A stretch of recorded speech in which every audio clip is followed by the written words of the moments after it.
T'es-tu déjà demandé pourquoi la nature a créé une telle explosion de formes de dinosaures ? Du minuscule prédateur à plumes au titan de 40 mètres, la réponse cache une incroyable épopée évolutive de 166 millions d'années, dont nous ne découvrons que les premières pages à chaque fois qu'un nouveau fossile surgit de terre. La diversification et la multitude des espèces de dinosaures ont été rendues possibles par la disparition des pseudosuchiens. Leur extinction a libéré de nombreuses niches écologiques dans lesquelles les dinosaures ont pu progressivement s'installer. À l'origine cantonnés à une zone relativement réduite du supercontinent, les dinosaures vont, sur plusieurs dizaines de millions d'années, peu à peu, coloniser l'ensemble de la Pangée. Pour comprendre cette diversification et la variété de leurs formes, il faut retracer le chemin qu'ils ont parcouru. Pour cela, les scientifiques s'appuient sur les archives géologiques laissées par les dinosaures, les fossiles, et leur lieu de découverte. En croisant ces données, on peut reconstituer les grandes routes empruntées par les principaux groupes de dinosaures, dont le berceau se situerait approximativement dans ce qui correspond aujourd'hui à l'Amérique du Sud. Ces déplacements sont d'abord locaux et sur de courtes distances, puis ils vont entraîner des phases de dispersion et d'isolement. Certains groupes se retrouvent alors séparés et vont évoluer chacun de leur côté et finissent par ne plus pouvoir se reproduire avec leur population d'origine. C'est la création d'une nouvelle espèce. Dit comme ça peut sembler simple et rapide, mais il s'agit en réalité de déplacements sur des milliers de kilomètres carrés, étalés sur des millions d'années.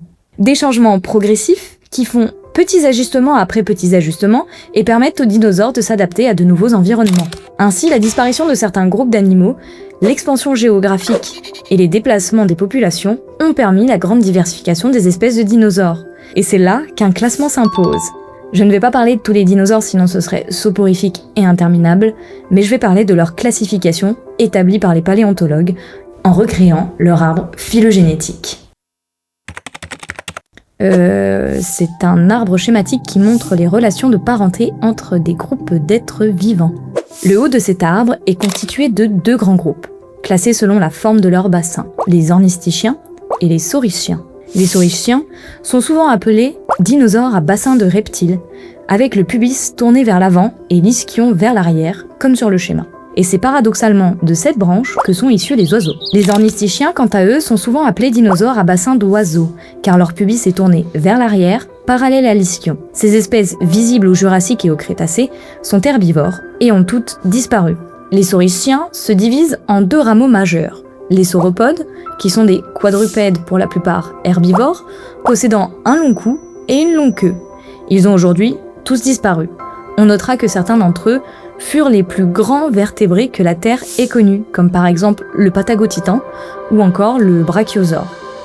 Les théropodes, quant à eux, sont des dinosaures bipèdes, majoritairement carnivores, et c'est cette seule branche des dinosaures qui subsiste encore aujourd'hui chez nos oiseaux. Côté ornithischien, on trouve trois formes globales. Les thyréophores, qui sont des dinosaures quadrupèdes avec des pattes avant plus courtes que les pattes arrière et un corps cuirassé, comme le stégosaure.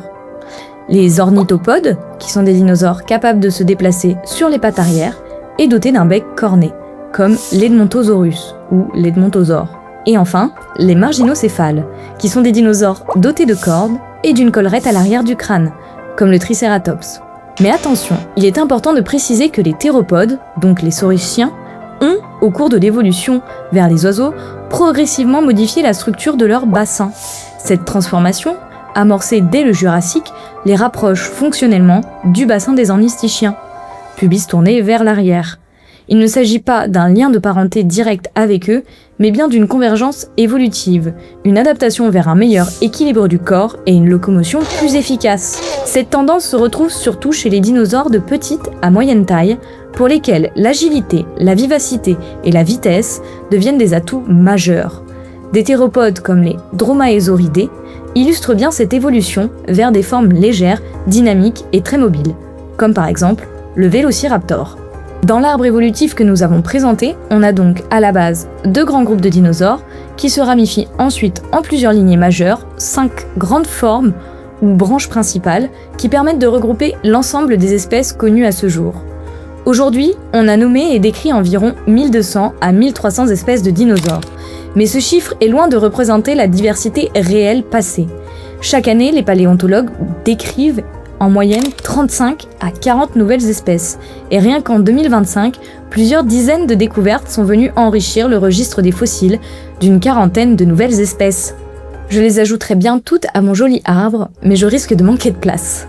Aussi, selon les estimations, les plus optimistes pensent que nous avons déjà identifié environ 20% des espèces ayant existé, tandis que les estimations les plus prudentes parlent plutôt de 2 à 5% seulement. Cela signifie qu'il resterait encore des dizaines de milliers d'espèces de dinosaures à découvrir enfouies dans les roches, attendant d'être mises à jour.